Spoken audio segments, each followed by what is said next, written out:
ಮಾನ ಮರ್ಯಾದೆ ಇರೋ ಸರ್ಕಾರಗಳಿಗೆ ನಮ್ಮ ಅಪ್ಪಾಜಿನೂ 35 ಧರ್ಮ ಸಂಕಟ, ಅಭಿಮಾನಿಗಳು ಧರ್ಮ ಸಂಕಟ. ಬರೀ ಅಂಗೈ ಆಗಲ್ಲ ಜಾಗ ಸಿಗಕ್ಕೆ ಅಭಿಮಾನ ನಮಗೆ ಹಳ ಬರುತ್ತೆ ಈ ಥರ ಮಾಡಿದ್ರೆ. ಅಂತ್ಯಕ್ರಿಯೆ ಆಗಿರೋ ಜಾಗ ಯಾರು ಏನೇ ಮಾಡೋ ನಾವು ಇಲ್ಲಿ ಬಿಡಲ್ಲ ಸರ್, ಪ್ರಾಣ ಬಿಟ್ಟು ಇಲ್ಲಿ ಬಿಡಲ್ಲ ಸರ್. ರೊಚ್ಚಿಗೆದ್ರೆ ನಾವು ಇದಕ್ಕೆಲ್ಲ ಸರ್ಕಾರ, ಯಾವುದೇ ಸರ್ಕಾರ ಆಗಲಿ ಅವರೇ ಹೊಣೆ ಆಯ್ತಾರೆ. ಡಾಕ್ಟರ್ ವಿಷ್ಣುವರ್ಧನ್ ಅವರ ಅಭಿಮಾನಿಗಳ ಸಂಘ ಮತ್ತು ಡಾಕ್ಟರ್ ವಿಷ್ಣುವರ್ಧನ್ ಅವರ ಕುಟುಂಬದ ನಡುವೆ ಹಲವು ವರ್ಷಗಳಿಂದ ಭಿನ್ನಾಭಿಪ್ರಾಯವಿದೆ. ನಟನ 75ನೇ ಹುಟ್ಟು ಹಬ್ಬವನ್ನು ಯಜಮಾನರ ಅಮೃತ ಮಹೋತ್ಸವ ಹೆಸರಿನಲ್ಲಿ ಅರಮನೆ ಮೈದಾನದಲ್ಲಿ ಅದ್ದೂರಿಯಾಗಿ ಆಚರಿಸಲು ವಿಷ್ಣುವರ್ಧನ್ ಅಭಿಮಾನಿಗಳು ಸಿದ್ಧತೆ ನಡೆಸಿದ್ದಾರೆ. ಈ ನಡುವೆ ಈ ಅದ್ದೂರಿ ಕಾರ್ಯಕ್ರಮಕ್ಕೆ ವಿಷ್ಣುವರ್ಧನ್ ಅವರ ಕುಟುಂಬ ಬರುತ್ತೋ ಇಲ್ವೋ ಎನ್ನುವ ಅನುಮಾನ ಕಾಡ್ತಿದೆ. ಯಾಕಂದ್ರೆ ಹಲವು ವರ್ಷಗಳಿಂದ ವಿಷ್ಣುವರ್ಧನ್ ಅಭಿಮಾನಿಗಳ ಸಂಘಗಳಿಗೂ ಮತ್ತು ವಿಷ್ಣುವರ್ಧನ್ ಕುಟುಂಬದ ನಡುವೆ ಇರುವ ಮನಸ್ತಾಪವೇ ಕಾರಣ. ಇದೀಗ ಈ ಅದ್ದೂರಿ ಕಾರ್ಯಕ್ರಮದ ಮುಂದಾಳತ್ವವನ್ನು ವಿಷ್ಣುವರ್ಧನ್ ಅವರ ಕುಟುಂಬಕ್ಕೆ ಆಪ್ತರಾಗಿರುವ S Narayan, S V Rajendra Singh Babu ವಹಿಸಿಕೊಂಡಿದ್ದಾರೆ. ನಟನ 75ನೇ ಜನ್ಮ ದಿನೋತ್ಸವವನ್ನು ಯಜಮಾನರ ಅಮೃತ ಮಹೋತ್ಸವ ಅಂತ ಆಚರಿಸಲು ಡಾಕ್ಟರ್ ವಿಷ್ಣು ಸೇನಾ ಸಮಿತಿಯು ನಿರ್ಧರಿಸಿದೆ. ವಿಷ್ಣುದಾದ ಆಪ್ತರೇ ಇದರ ಸಾರಥ್ಯ ವಹಿಸಿರುವುದರಿಂದ ಸಾಹಸ ಸಿಂಹನ ಕುಟುಂಬಕ್ಕೂ ಆಮಂತ್ರಣ ಹೋಗುತ್ತದೆ.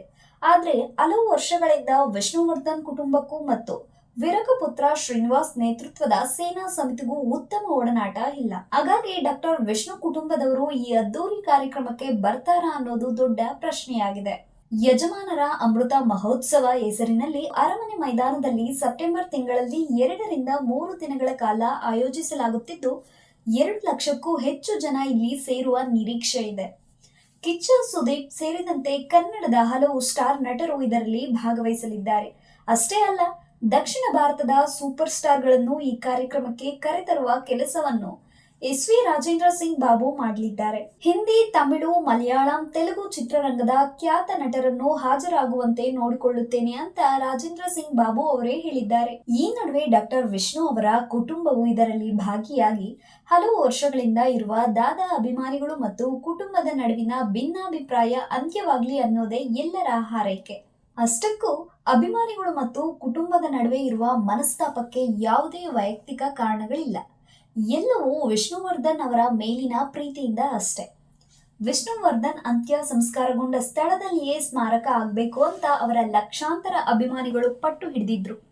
ಇದಕ್ಕಾಗಿ ವಿಷ್ಣುವರ್ಧನ್ ಅವರ ಕುಟುಂಬವು ಸಾಕಷ್ಟು ಪ್ರಯತ್ನ ಪಟ್ಟಿತ್ತು. ಆದ್ರೆ ಪುಣ್ಯಭೂಮಿ ಜಾಗದ ವಿಚಾರವಾಗಿ ನಟ ಬಾಲಣ್ಣ ಅವರ ಕುಟುಂಬ ಕೋರ್ಟ್ ಮೆಟ್ಟಿಲೇರಿತ್ತು. ಅಭಿಮಾನ್ ಸ್ಟುಡಿಯೋದಲ್ಲಿ ವಿಷ್ಣುವರ್ಧನ್ ಅವರ ಅಂತ್ಯ ಸಂಸ್ಕಾರ ನಡೆದಿತ್ತು. ಸುಸೂತ್ರವಾಗಿ ಎಲ್ಲವೂ ನಡೆಯಿತು. ಆದ್ರೆ ಆ ಜಾಗದ ಕೇಸ್ ಕೋರ್ಟ್ ನಲ್ಲಿ ನಡೆಯುತ್ತಿದೆ ಅನ್ನೋದು ಕೆಲ ದಿನಗಳ ಬಳಿಕ ಗೊತ್ತಾಗಿತ್ತು. ಇದಾದ ಬಳಿಕ ಹಲವು ನೋವು, ಅವಮಾನಗಳನ್ನು ಎದುರಿಸಿದ ವಿಷ್ಣುವರ್ಧನ್ ಕುಟುಂಬ ಮೈಸೂರಿನಲ್ಲಿ ವಿಷ್ಣುವರ್ಧನ್ ಸ್ಮಾರಕ ಮಾಡಲು ಮನಸ್ಸು ಮಾಡಿತು.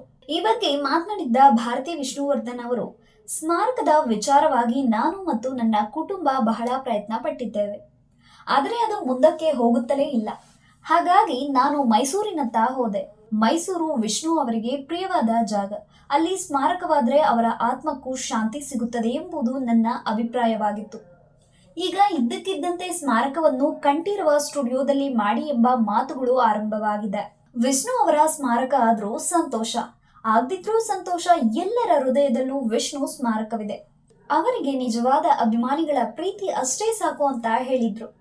ಆದ್ರೆ ಪುಣ್ಯ ಭೂಮಿಯಲ್ಲಿ ಸ್ಮಾರಕ ಆಗ್ಬೇಕು ಅಂತ ಪಟ್ಟು ಹಿಡಿದಿದ್ದ ವಿಷ್ಣುವರ್ಧನ್ ಅವರ ಲಕ್ಷಾಂತರ ಅಭಿಮಾನಿಗಳಿಗೆ ನಿರಾಸೆಯಾಗಿತ್ತು.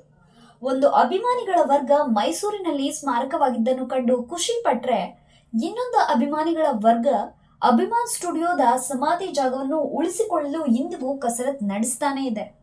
ಕೆಲವು ವರ್ಷಗಳಿಂದ ಹಿರಿಯ ನಟ ಬಾಲಣ್ಣನ ಮಗ ಕೋರ್ಟ್ನಿಂದ ಸ್ಟೇ ತಂದು ಅಭಿಮಾನಿಗಳಿಗೆ ಅಭಿಮಾನ್ ಸ್ಟುಡಿಯೋ ಒಳಗೆ ವಿಷ್ಣುವರ್ಧನ್ ಅವರ ಸಮಾಧಿಗೆ ಪೂಜೆ ಮಾಡಲು ಬಿಡ್ತಿಲ್ಲ.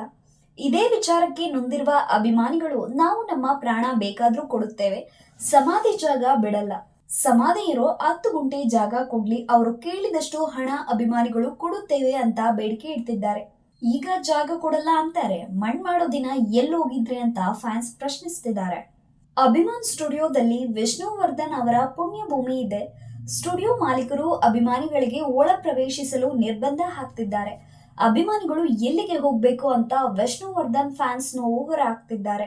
ಸಮಾಧಿ ಬಳಿ ವಿಷ್ಣುವರ್ಧನ್ ಅವರ ಜನ್ಮದಿನ ಮತ್ತು ಪುಣ್ಯ ಸ್ಮರಣೆಗೆ ಬರುವ ಅಭಿಮಾನಿಗಳಿಗೆ ಪ್ರತಿ ವರ್ಷ ಹಲವಾರು ತೊಂದರೆಗಳನ್ನು ನೀಡುತ್ತಿದ್ದಾರೆ ಅಂತ ಅಭಿಮಾನಿಗಳು ದೊಡ್ಡ ಹೋರಾಟವನ್ನು ಕೂಡ ಮಾಡಿದ್ರು.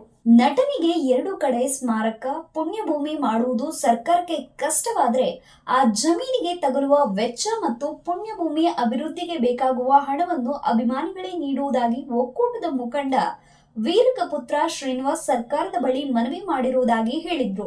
ವಿಷ್ಣುವರ್ಧನ್ ಅವರ ಸ್ಮಾರಕ ಮೈಸೂರಿನಲ್ಲಿ ಲೋಕಾರ್ಪಣೆಗೊಂಡಿದ್ರು.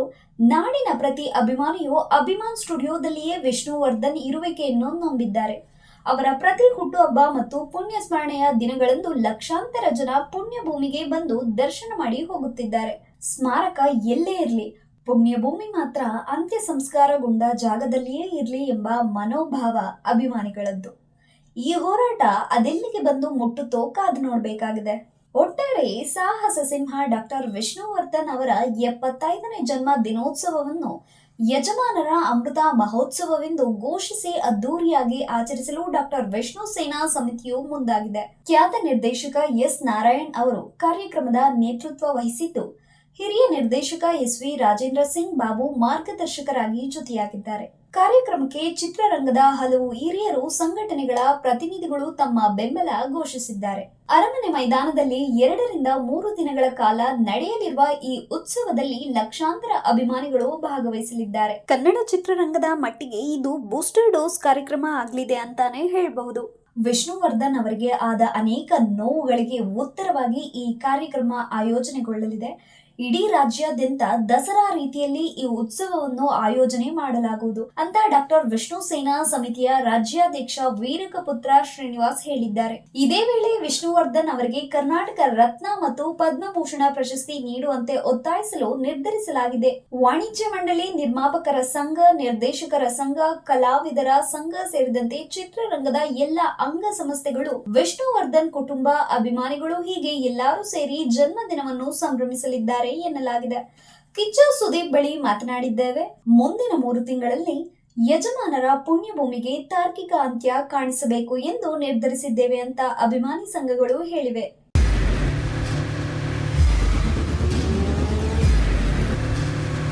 ಪ್ರಜಾಮಾರ್ಗ ನ್ಯೂಸ್, ಇದು ಜನಸಾಮಾನ್ಯರ ಧ್ವನಿ. ನಮಸ್ಕಾರ. ನೀವು ನೋಡ್ತಾ ಇದ್ದೀರಾ ಪ್ರಜಾಮಾರ್ಗ ನ್ಯೂಸ್. ರಾಷ್ಟ್ರದ, ರಾಜ್ಯದ, ರಾಜಕೀಯದ ಬಗ್ಗೆ ಹೆಚ್ಚಿನ ಸಿನಿಮಾ ಅಪ್ಡೇಟ್ಗಳಿಗಾಗಿ ಫಸ್ಟ್ ಲೈಕ್ ಮಾಡಿ, ಸಬ್ಸ್ಕ್ರೈಬ್ ಆಗಿ, ಹಾಗೆ ಫಾಲೋ ಕೂಡ ಮಾಡಬೇಕು.